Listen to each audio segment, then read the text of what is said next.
Welcome back, everybody, to Healing You with Gloria Lybecker. I am your co-host, Anna Levin, and today we are talking about understanding shyness.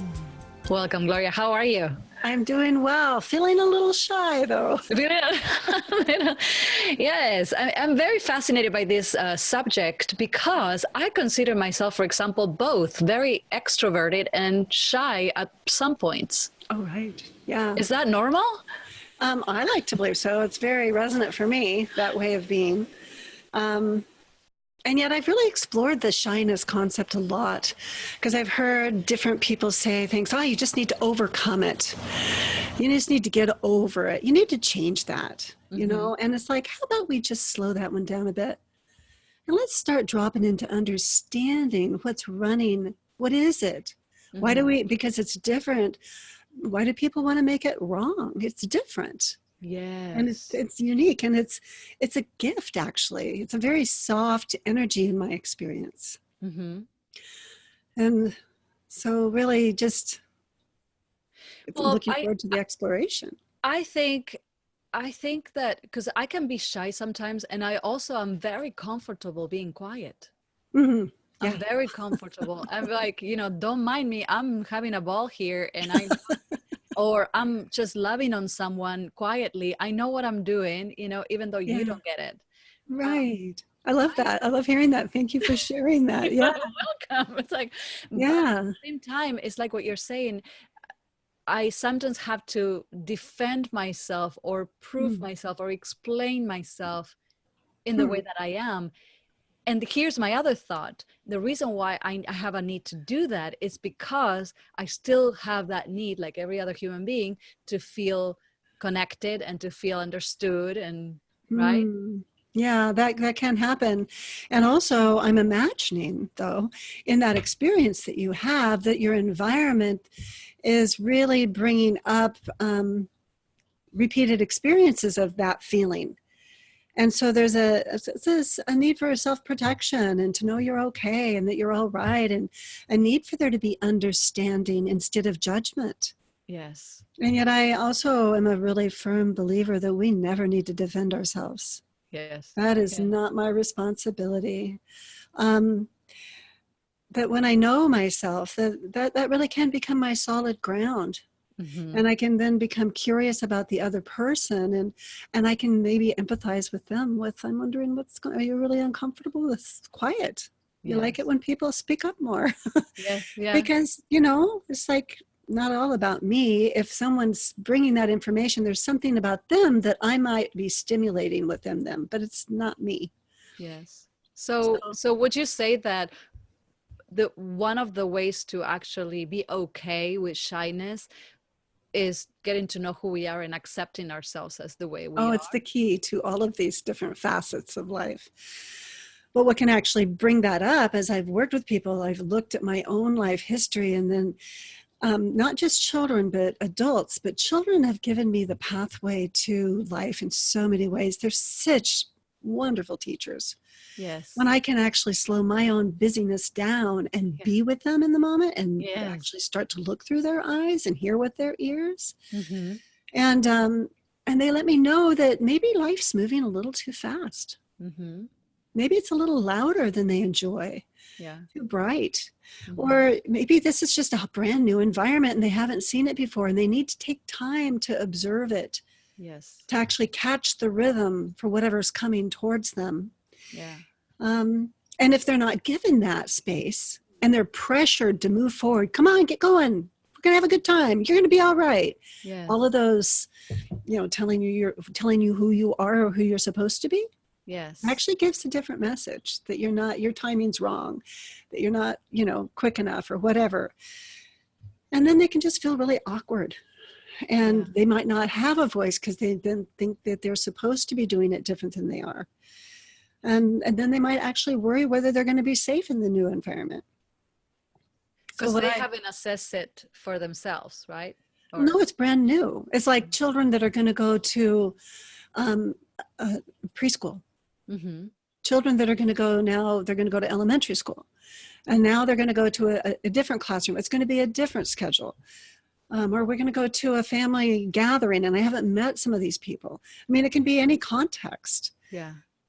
And so they can feel super nervous and insecure. Yes. And they really need to have that safe haven inside of themselves to know they're all right. And so taking the time they need is so important.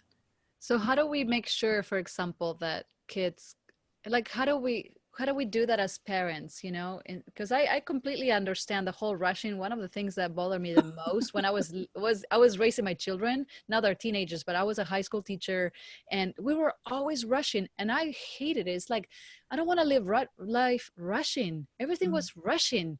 I mean, well, yeah. So what I like to do, and I think I've talked about it a little bit before, but it's a slightly different context. I call them pre-rehearsals for any age. And so when I know, so you're going to kind of plan your life and then life happens. But when you recognize the patterns of what's creating this strife or this stress, then you can slow things down. And you could do it a couple different ways. Sometimes you can just slow down and you can do like a visualization process. Mm-hmm. And just imagining yourself and then imagining whatever the scenario is and just getting to kind of see it and drop into it. Even doing that kind of visualization practice to create a safe haven, but then at any moment you can slow down and you can just boom, be there, can really help your body to calm. Yeah.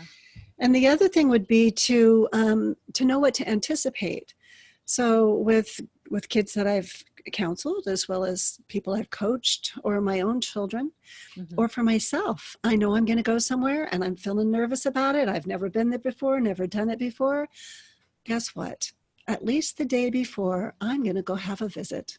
And I'm going to get to know the area.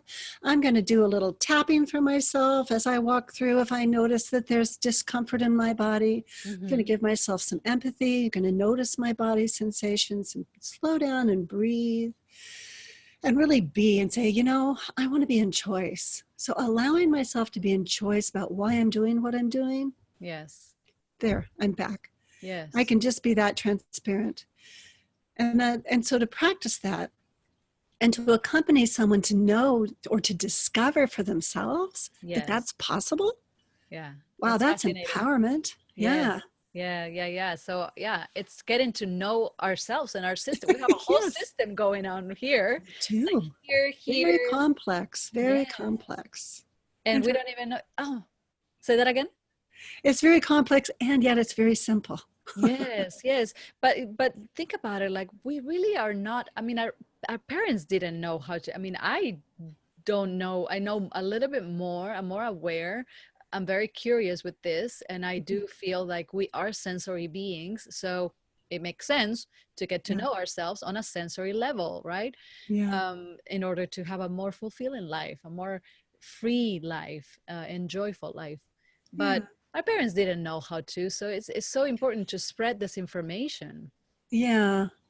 So what can happen for someone that's shy, the people around them, if they've not been accompanied to understand that people show up differently and that that's normal, then they can actually then start projecting onto the shy person, which if there's not support for the person that's feeling shy, then it can compound their experience of feeling awkward or feeling self-doubt, feeling like they don't fit in even. And so the projections, they can look very different too. So some people, projections that I received growing up is that I was stuck up, that I thought I was better than someone else, that I was just really full of myself, or maybe it went the other way. Oh, she's a dork.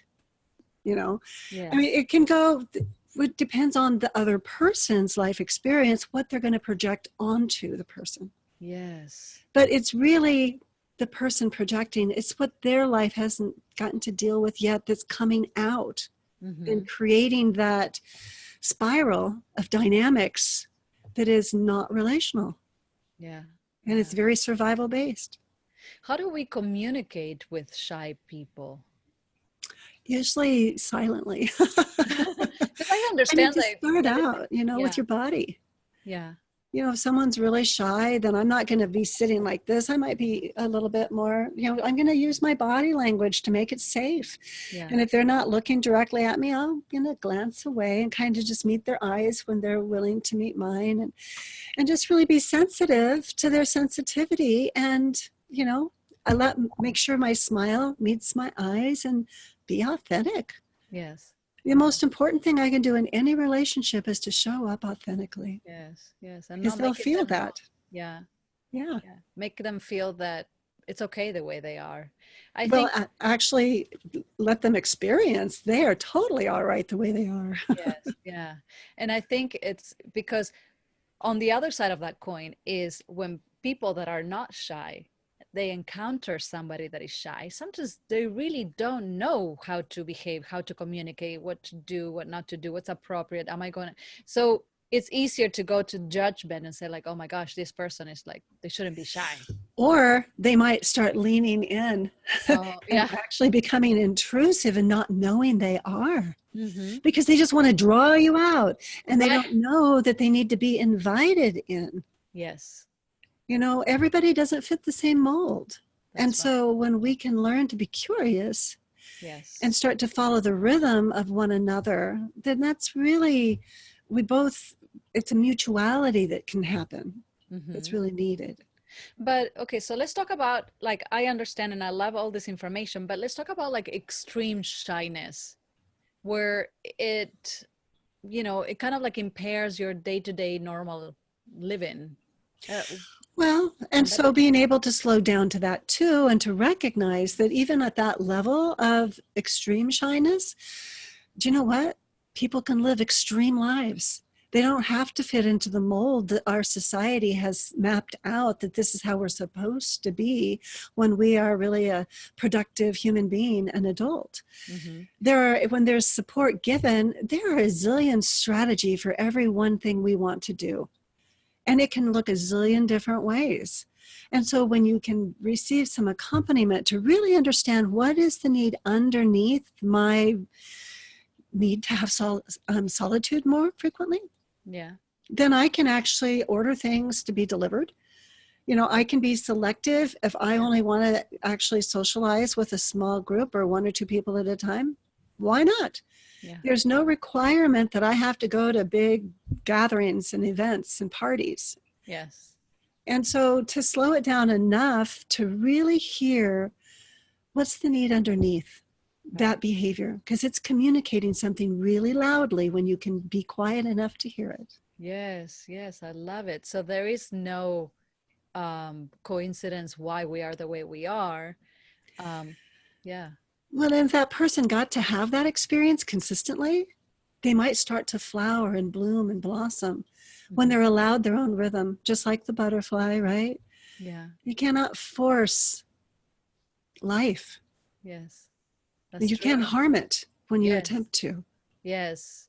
So would you say that when we quiet ourselves down and really listen to what's the reason why we are the way we are, then we could perhaps release some of those needs because they're no longer serve us? Or so that would kind of take us to unconscious contracts that might be deriving the behaviors of those patterns. Mm-hmm. But the relationship that we have with someone else that allows us to know ourselves, when we begin to experience that, then we can have new doors open for new choices. Mm-hmm. And we can be grateful for those patterns that helped us to survive to where we are. We never have to really get rid of anything. We can allow that to transform or transmute into a new pattern. We can have a new design come out on our tapestry of life. Yes. It's fascinating. We can honor that. Yeah. So would you say then some people are naturally shy and some others develop shyness? Some of them are innately. Yeah, there's people, they just really like their solitude rather than people, or some people are just really engaged with life and exuberant about life. And those are just different spectrums, but we're all, our human experience. Yes. Can we learn to enjoy all the flavors of life? There's so many. Yeah. Yeah. Can we get to know new ones and go, oh my gosh, that is so amazing, right? I know. I love this conversation. I mean, there's so much that and I can say I'm responsible for that too, that we make other people wrong for the way they are. Well, Yeah. that's taught. It's taught, and it's even taught non-verbally. What we don't say is caught really fast. Yeah. You know, so even with parenting or an employer or peers, it's not so much what you say, it's how you say it. Yes. Yeah. So if somebody's shy, for example, how can they help others understand them better? Well, like for myself, as I've gotten to know myself, when I sense that they could actually hear me, I might speak up and share a little bit more. Yeah. But someone that's naturally more quiet and maybe introverted, they're going to sense whether there's an opening for their voice to be heard, or if the other person is just wanting to hear themselves talk. Right. You know, so the intention, anybody's intention for why they want to connect with another person is going to totally come into play of how that relationship's going to unfold. Yes. I love it. How long would you say that somebody has to work with you in order to unravel a little bit of this, these blocks, and get to like this practice that you're sharing with us today? Like, I want to put it in like intangibles, Yeah. time frames and stuff like that for people.